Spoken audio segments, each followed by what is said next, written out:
Welcome to this week's edition of Courtside. I'm your host, John Brown, with the head coach, Chris Talley. Springford came up a little short in the PAC playoffs with a semifinal loss to Pope John Paul, but the season continues on with the District 1 playoffs starting this Friday night. Coach, obviously a tough one last Friday night. A great atmosphere there in the semifinals, and just ran into a buzzsaw that night with PJP, and not helping the cause was your inability to score the basketball and shoot the basketball. Yeah. Good morning, Coach. Good morning. Yeah, good morning, again, as always. As usual. Yeah. Tough one. You know, as a coach in losses like that, you feel responsible for every second of that game, and you know that was a tough one for the boys, tough one for me.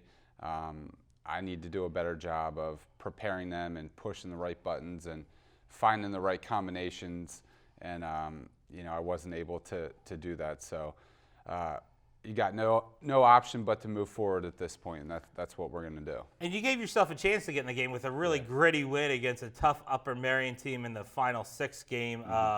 And without your point guard, Scrocky, who was battling the flu all week long. I'm sure he wasn't really 100% for that Pope John Paul game too, but found a way to win a game when we were talking about what a critical cog in the system he had been here for you down the stretch. So let's go back to the Upper Merion game. Yeah, I mean, you said everything perfectly. You know, Scrocky's the quarterback of the team, so to speak, and he's still not right. You know, it's Tuesday, and he's still not. 100%. Yeah. He's certainly battling with that, but everybody stepped up. Everybody found a way to fill in those pieces. It was handle the ball by committee, and you know, we just willed our way to a victory. Yeah, monster game in that final 6 from Trey. You had some success with him in the first game in the regular season, but like you said, the early foul out, just couldn't keep him on the court. Found a way to get him the ball, and he was just an inside beast for you against Upper Merion. He couldn't wait to play that game again because, you know, the first time we played him, I may have mentioned it on the show, he fouled out and felt like he left his team down. So he wanted to kind of get back and prove to everybody that we could beat Upper Merion, and he was a big part of that. And that was a real battle out game there too. I mean, it was just back and forth all the way. I think you had like a lead, but then I want to say at some point in the fourth quarter, tied, or maybe they even went up, won it. It was like the outcome was definitely in question all the way till the very end. Yeah, and that's typical Upper Merion. They're grinders, they're tough kids, and I think we were up 11 at one point. We had back-to-back turnovers. They go on an 8-0 run, and there you are. So it's, you know, the time of year where your margin of error, I say it all the time, is minimal, and you let teams back in, they get confidence, a couple threes go down, we get tighter, and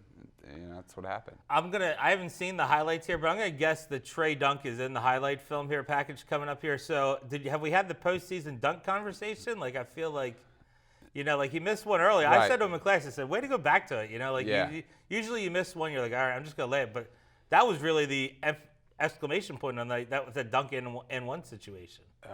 Good question. We did not have the postseason dunk conversation yet. I'll have to put that on the agenda. It's on your agenda, right? I'm okay with the dunk, right? If you make it. Yeah. Right. I mean, that was a tight game at the very end, you know, like. It's a time and situation thing. So, great point. If he misses it, where are we at? Right. This conversation may be a little bit different. So.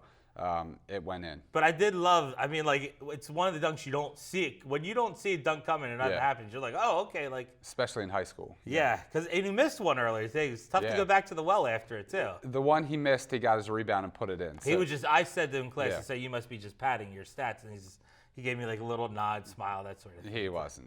He wanted that dunk. Nobody's missing a dunk on purpose in front of their peers. Okay. Yeah. I mean, well, the guys in the NBA pad their stats by doing that stuff all the time out there. They're in the NBA. They're fighting for contracts. Okay. Smart. Good. Yeah. A good retort to the comment right there. Yeah. Is it highlight time? Yeah, highlight Upper Merion time. Yeah. Let's check them out. I'm going to assume that dunk is in here. Video coordinator was in charge of picking the highlights here today. These look like Springford highlights, not RCTV stuff. Looks like steal? Yeah. Good. Another steal. Yeah, looks like Ben went heavy on the defensive. Early defense. Yeah. There's a big block. Get out in transition. I'd like to see Trey to get under that rim and stealing already. Yeah, it's like he kind of got there and thought about it, but there's a wide open 3 in the corner. Maybe Schlingo? He knew Schlingo was going to hit a 3 there. Another defensive stand here. He obviously didn't get 30. No, he got 12, Yeah. which puts yourself in a position to win. Another steal looks like you guys come up with there. Another steal. Who's that? Fitz? Yeah, it fits. Yep. Yeah. Now we're going from a defensive to an offensive highlight here, Coach. Yeah, little transition. It doesn't happen too often with Ben. There's Santiago in the corner. Corner 3 ball. Nice little crowd came out for you here. Yeah, good atmosphere there. Great. There's Trey, a little up and under move for him. And a great entry pass by Fitzgerald. And looks like.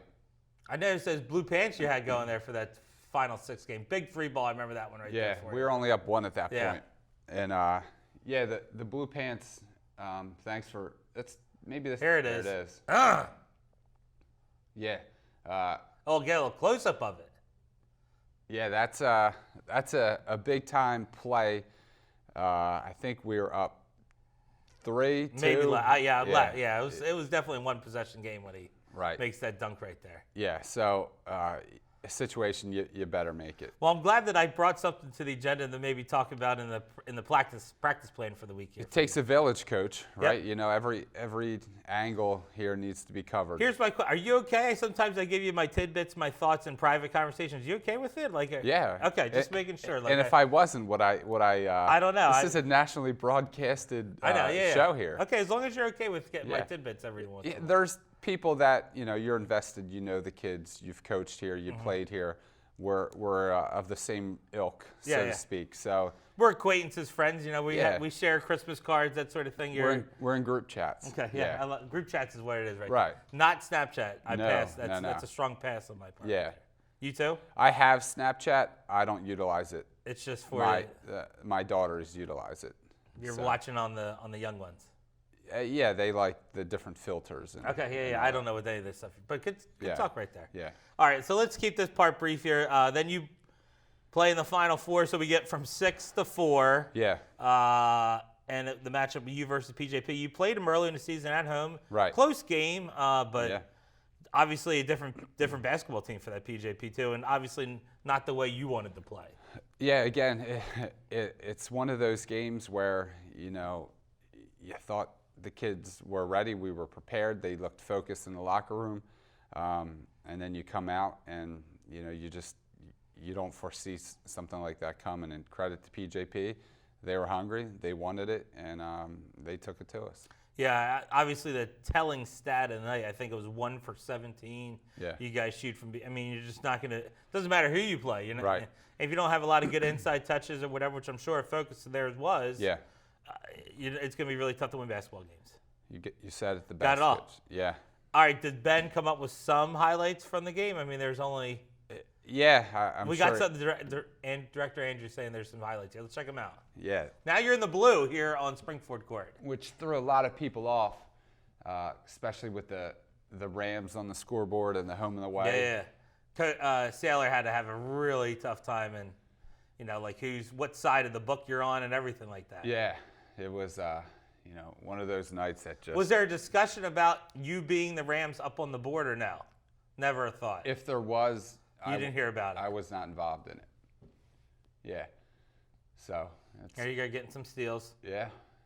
We as bad as we played in the first half. You're still in the game. Still in the game, and we came out in the second half, and first play of the game we had a good look. It didn't go in. And it was just kind of going the other way. Yeah. So.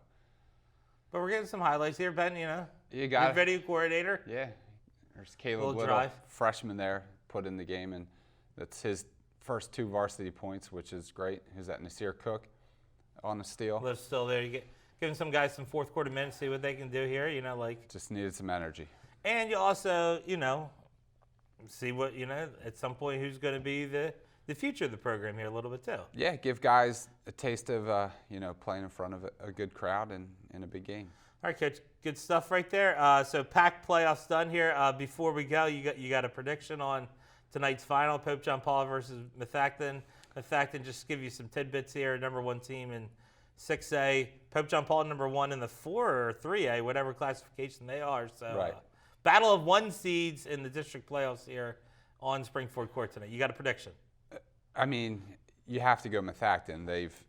I think their margin of victory in the past 9 games is something close to 40. Okay, that's a lot. Yeah, I wouldn't bet against them. Okay. You know, my money is on Methacton. All right, there you heard it here first, folks. And no other predictions beforehand.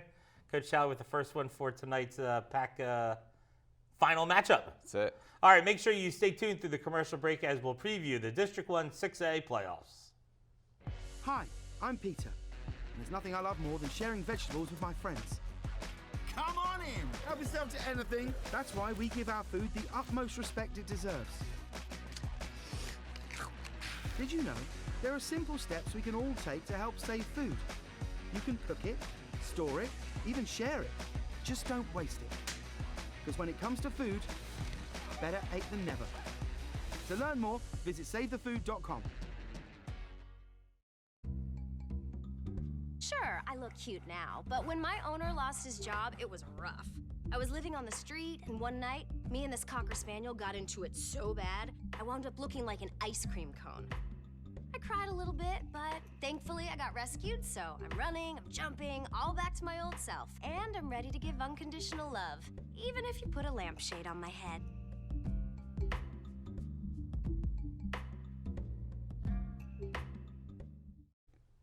Welcome back to Courtside. I'm your host, John Brennan, with head coach Chris Talley.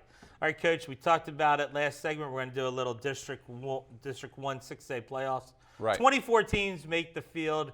You guys finished those rankings with the number 10 seed. Yeah, which is a great seed coming into district play, and I think that's the message that we have to get through to the kids, that we have a new season.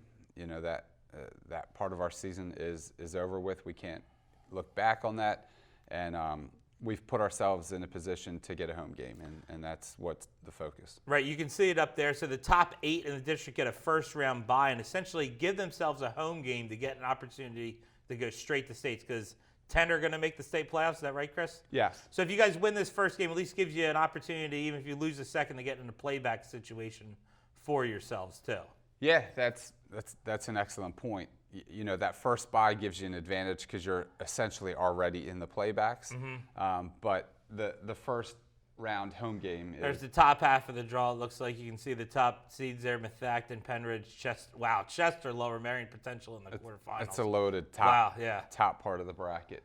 And then talk about like a North Penn team right there. We'll get back to them here, but here's the bottom half as we keep scrolling. Garnet Valley's the 2. Stoga down in 10. He's going to have a Central League in the second half. There's Ben Salem. The winner of your game plays Ben Salem from one of that suburban. American, national, whatever it is. Cheltenham, you guys seen them the past couple of years. Yeah. Another huge potential semifinal or quarterfinal, Cheltenham, Coatesville. You can see down there too. Would just be another. Yeah, a lot of District 1 blue bloods in the playoffs, and you can see there, Boyertown finished 1 behind you guys. They were 11. They're going to get the Plymouth White Marsh Colonials in the first round. So 3 teams from the big school division. Norristown just missed. I think they were like 25, 26 out there. yeah, every matchup, is like you could go from 7 to 24 and take your pick. Well, and like that's exactly what I was going to say. 24, North Penn.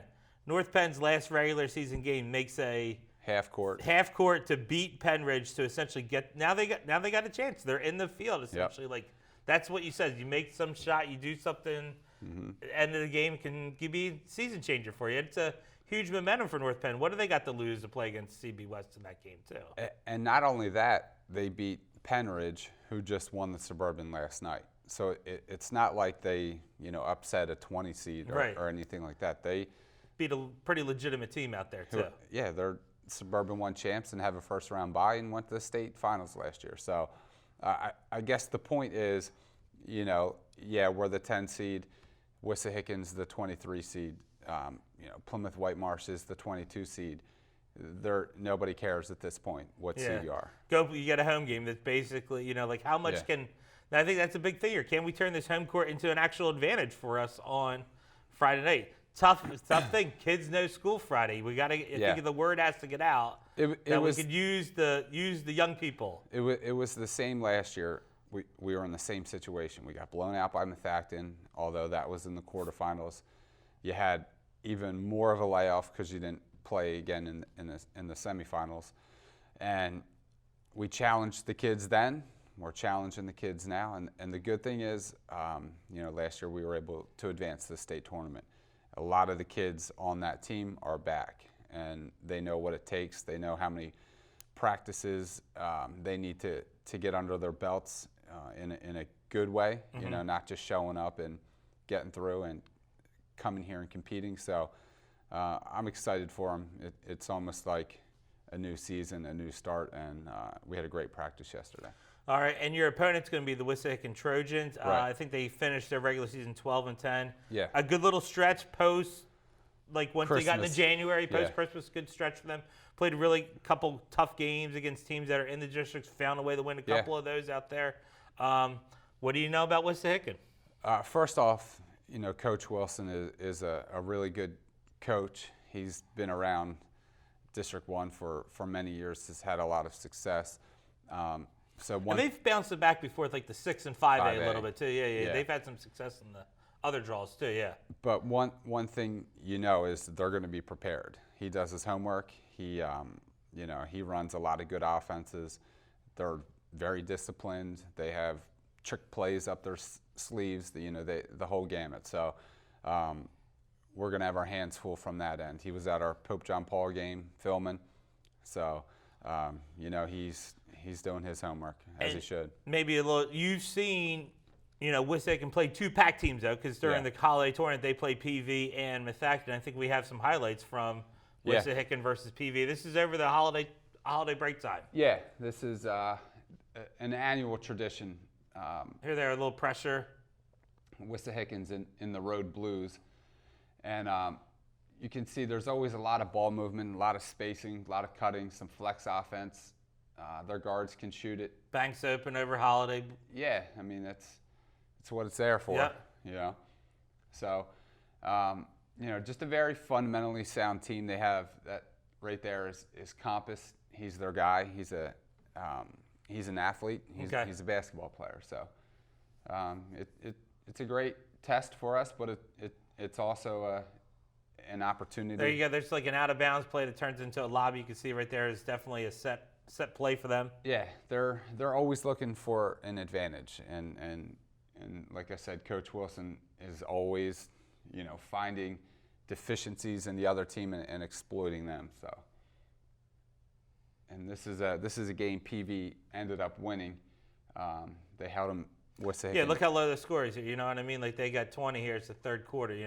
Yeah, PV held them to something in the 30s, maybe 38, 39 points. So, which PV's a tough. That's how PV wins basketball games. Right. So, that's what we need to do is worry about the defensive end and be accountable.